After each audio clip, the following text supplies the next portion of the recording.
Olá, boa tarde. Sejam bem-vindos a mais uma edição de Mercado e Companhia e vamos aos destaques de hoje. Pesquisa do Banco Central eleva a projeção para o dólar no fim do ano. A AG Rural afirma que o plantio da soja no Brasil é o mais lento em 10 anos. Irregularidade das chuvas marca o início da semeadura nesta temporada. Na meteorologia, o alerta para o risco de tempestades com ventos superiores a 70 km por hora. E mais, a arroba do boi gordo no indicador CPEA já superou os R$ 260 pela primeira vez na história. E consultoria projeta a condição do mercado no último bimestre do ano. Tem tudo isso e tem muito mais nesta edição que já está no ar. Com poucas chuvas e temperaturas altas, o início do plantio de soja no Brasil segue lento e atingiu 3,4% da área estimada até a última quinta-feira, segundo a consultoria AG Rural. O índice é o mais baixo para esta época do ano desde a safra 2010-2011. Há um ano, o plantio da safra estava em 11,1%. Ainda de acordo com a empresa, o atraso da semeadura no Paraná e em Mato Grosso aumentou a chance de ter pouca soja para colheita em janeiro de 2021. Com as chuvas do último fim de semana, a consultoria afirma que é esperado que o ritmo dos trabalhos melhore. E nós vamos saber já a condição da safra de soja 2021 com o engenheiro agrônomo que está percorrendo lavouras pelo país, o Luiz Tadeu Jordão. Luiz Tadeu está conosco, direto de Mato Grosso do Sul. Boa tarde, seja muito bem-vindo. Qual é a situação por aí? Boa tarde, Kellen. Obrigado pelo convite. Boa tarde a todos. A situação aqui no Mato Grosso do Sul, especificamente, são de chuvas bastante irregulares, né?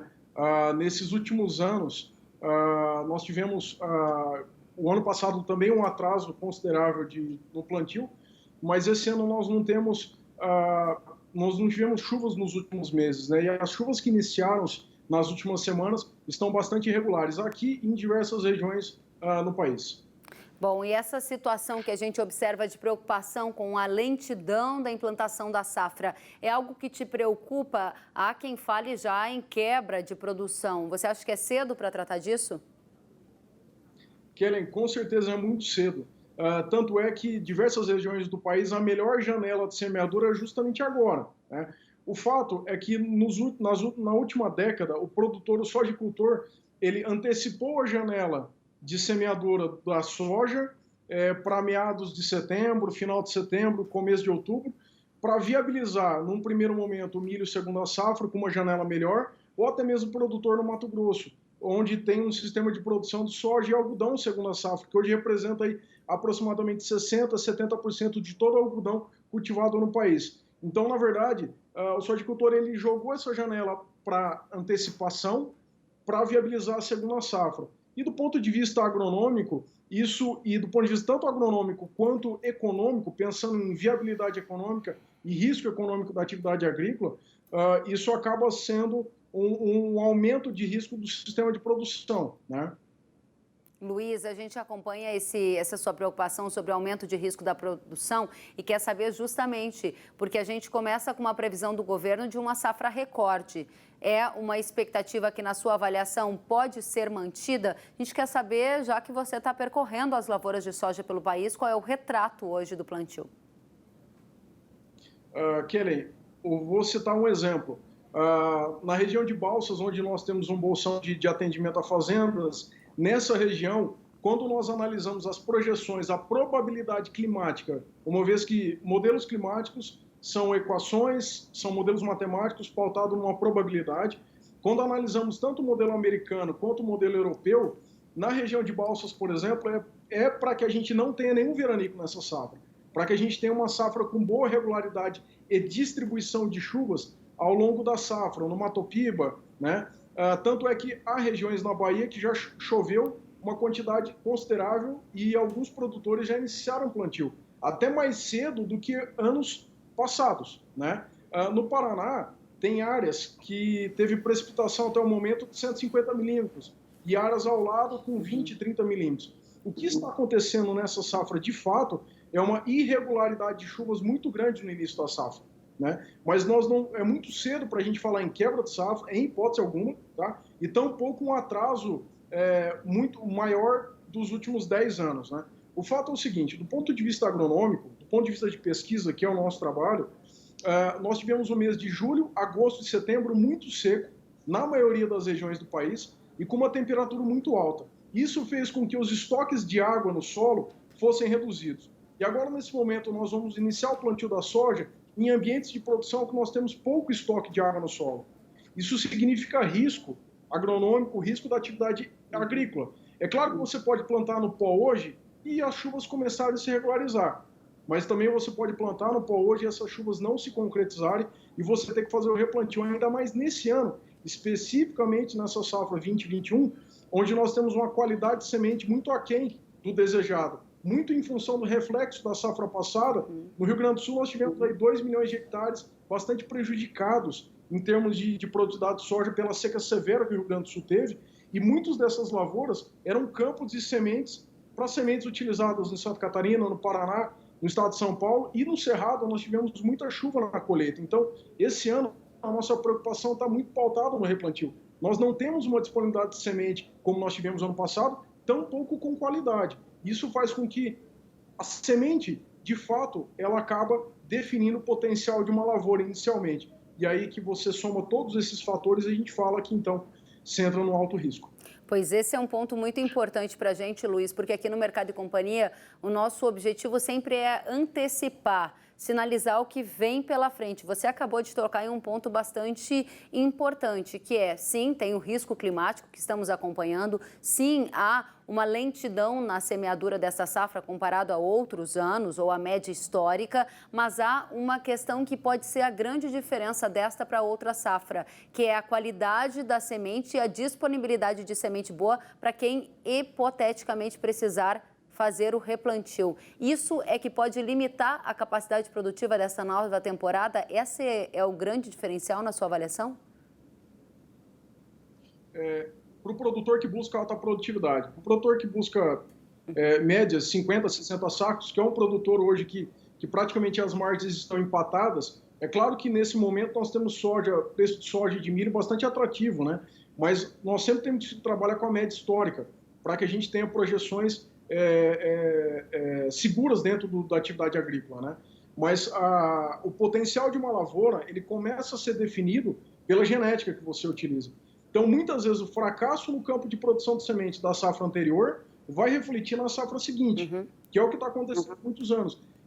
A germinação dentro da legislação brasileira, ela atende, né? Ou seja, a semente ou germina ou não germina. Mas a nossa grande preocupação como pesquisa é o vigor dessa semente, que é a força que essa semente tem em termos de potencial produtivo. E aí tem dados de pesquisa de algumas empresas de pesquisa como a própria Embrapa, que diz o seguinte: para cada % de vigor perdido, estima-se em média 1 saco de soja por hectare. Isso é muito, né? Teve fazendas esse ano que nós já recebemos semente de soja com vigor em torno de 72%. Significa que nós temos 28% de potencial reduzido, né? Então não dá para acreditar que isso seria uma lavoura de 80, 85 sacos de soja por hectare, né? E ninguém quer colher mais 60. Todo mundo quer buscar alta produtividade, alta rentabilidade e reduzir risco da sua atividade. Ou seja, a gente tem uma semeadura que ainda vai ganhar ritmo à medida que as chuvas acontecerem, mas que tem esse risco aí que você coloca no radar. Luiz, eu quero agradecer pela presença, pela análise e dizer para você voltar mais vezes e trazer para a gente o retrato do Brasil pelas lavouras que você está percorrendo.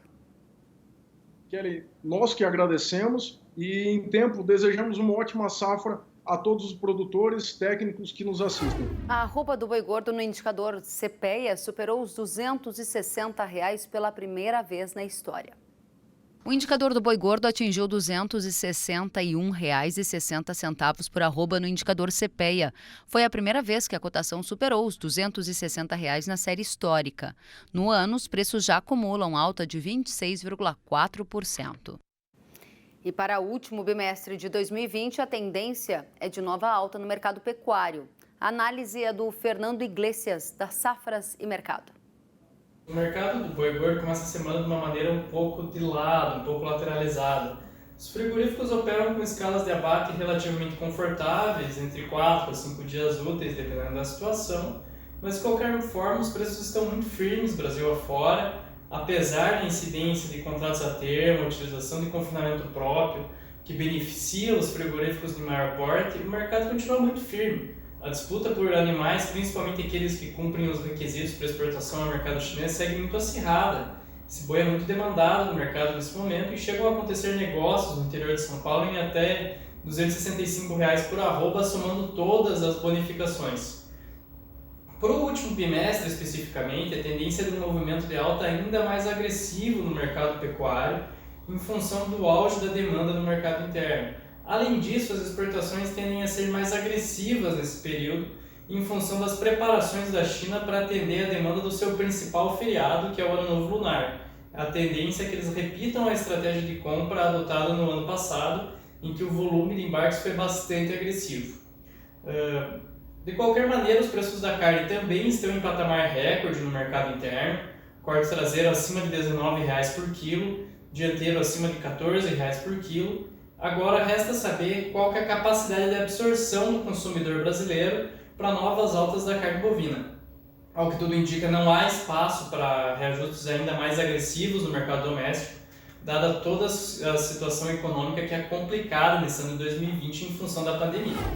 A ACO, líder global na fabricação e desenvolvimento de soluções agrícolas, afirma que o crescimento do setor de máquinas no Brasil só não será maior em 2020 devido à escassez de matéria-prima na indústria. Vamos entender o cenário com o presidente do grupo que reúne 14 grandes marcas do agro, Luiz Feli, presidente da ACO, está ao vivo conosco. Seja muito bem-vindo. Boa tarde, Feli.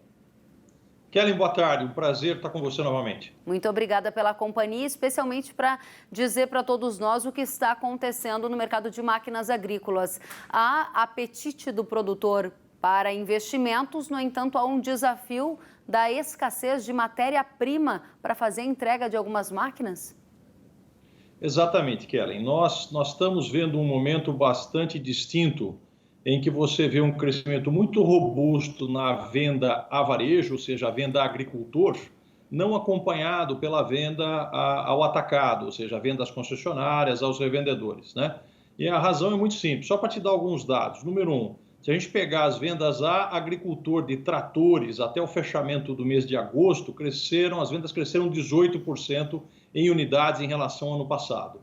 As vendas a colhedoras de grãos, as famosas colheitadeiras, até o final de agosto, a venda a agricultor, elas tinham crescido 21%. A hora que a gente vai à venda ao concessionário, ao revendedor, a venda de tratores até o final de setembro, já é um dado mais recente, cresceu 0%. E a venda de colheitadeiras e colhedoras de grãos caiu 12% no mesmo período. Isso demonstra que você tem uma ponta muito aquecida, e, por outro lado, você tem uma venda de reposição na rede, você vender aos concessionários muito abaixo do que a venda na ponta. Isso demonstra um gap entre oferta e demanda. A demanda muito forte e uma oferta que não está acompanhando. E isso vai implicar na entrega de máquinas agrícolas? Por exemplo, o produtor que comprou uma máquina para colher a safra de soja que ele está plantando, pode não receber a tempo por causa dessa escassez de matéria-prima que você está destacando? Eu não acredito nesse sentido, Kellen. O que está acontecendo? O que nós estamos vendo? Hoje tem uma incapacidade da indústria de reagir e produzir mais do que estava planejado, né? Primeiro que nós passamos vários momentos de escassez. Logo no início do ano, quando a China foi afetada pelo Covid, foram os primeiros momentos onde começaram a faltar componentes. A indústria brasileira de máquinas agrícolas, ela tem aí na ordem de 50%, 45%, 50% de seus componentes ainda são importados, né? Então, no primeiro momento, houve uma escassez da China. Depois, a China se estabilizou e voltou a entregar com regularidade. Nós tivemos aqui os inícios dos fechamentos, dos lockdowns nos municípios, mais de 2.000 decretos municipais e estaduais e trouxeram o fechamento de várias indústrias e a ruptura da cadeia, e nós ficamos aí, a indústria parou aí na média 20, 30 dias. Depois retomou. Aí veio a terceira onda, que era a onda dos componentes importados da Europa, que também a Europa sofria com a situação do Covid e teve muita dificuldade em manter a cadeia de suprimentos rodando. E agora nós estamos vendo uma falta de matérias-primas básicas, né? Uma retomada da economia brasileira forte, e a gente tem dificuldades hoje em algumas matérias-primas que são importantes para a construção, para a confecção das partes dos equipamentos. Que matérias-primas são essas, isso, Félix, só para a gente entender?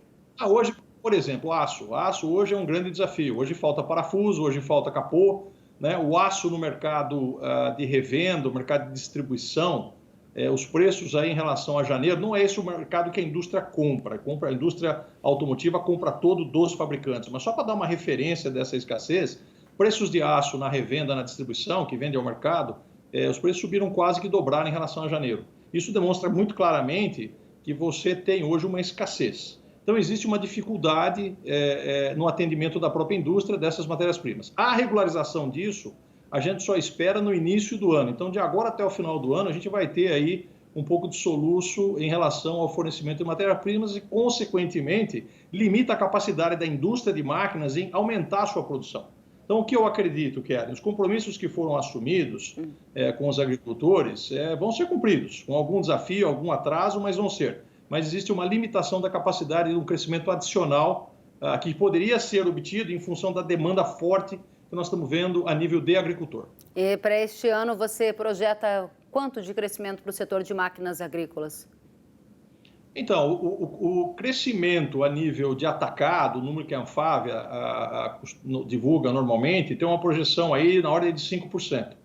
Ele poderia ser muito maior se houvesse uma oferta maior de máquinas. Hoje a limitação está mais na oferta do que da demanda. Como eu disse, os números de varejo eles estão substancialmente superiores em relação ao ano passado. Agora, esse é um dos componentes limitantes ao avanço das vendas de máquinas agrícolas no país, a escassez de matérias-primas, como você acaba de mencionar. O segundo componente, Félix, que nós estamos observando com muita atenção e até apreensão por parte de alguns concessionários é justamente o esgotamento de algumas linhas de crédito, a exemplo do Pronaf Investimentos, Inova Agro, e aí cresce a preocupação. Tem apetite por parte do produtor, mas o crédito começa a se esgotar nessas linhas, por exemplo, do BNDES. Você, já está vendo isso? Segundo, vai frear o avanço das vendas? E terceiro, qual a alternativa que se tem? Kellen, a gente realmente está vendo isso, o Pronaf realmente já se esgotou, você bem mencionou, as linhas de Finame, que é o maior volume de crédito, elas estão sendo consumidas muito rapidamente. A nossa estimativa é que até o final do ano, no máximo início aí janeiro, início do ano que vem, janeiro, as linhas de Finame que estão disponíveis se esgotem. Né? Mas, por outro lado, a gente tem visto mais e mais e mais, que é uma solução à sua segunda pergunta, a gente tem visto mais e mais e mais a presença de bancos privados com linhas de crédito, com recursos próprios, sendo oferecidos para o agro brasileiro. O Banco do Brasil tem uma linha muito parecida com a linha do Finame, de recursos próprios do Banco do Brasil. Outros bancos, tradicionalmente, que operam mais no setor industrial, banco de asfalto, que a gente costuma dizer, hoje se mostram muito mais presentes no agro também, ofertando essas linhas de crédito. Banco de fábrica. O nosso banco de fábrica, por exemplo, ele fez um volume significativo de negócios fora da linha do Finame. Então, a gente acredita que se os bancos privados conseguirem ofertar aí numa linha de 5 anos e não havendo uma grande diferença de taxas em relação à Finame, a gente acredita que isso pode ser suprido. É uma oportunidade para os bancos privados participarem desse segmento que tem sido historicamente muito forte em demandante em crédito. Luiz Félix, quero agradecer por trazer para a gente a sua visão como líder de um grande grupo que representa aqui o agro brasileiro. Volte sempre, você é muito bem-vindo. Kellen, muito obrigado, foi um prazer estar com você novamente e estou sempre à disposição. Um grande abraço. Viu? Até a próxima, uma boa semana, Luiz Félix. Sentiu falta de algum conteúdo? Acesse canalrural.com.br.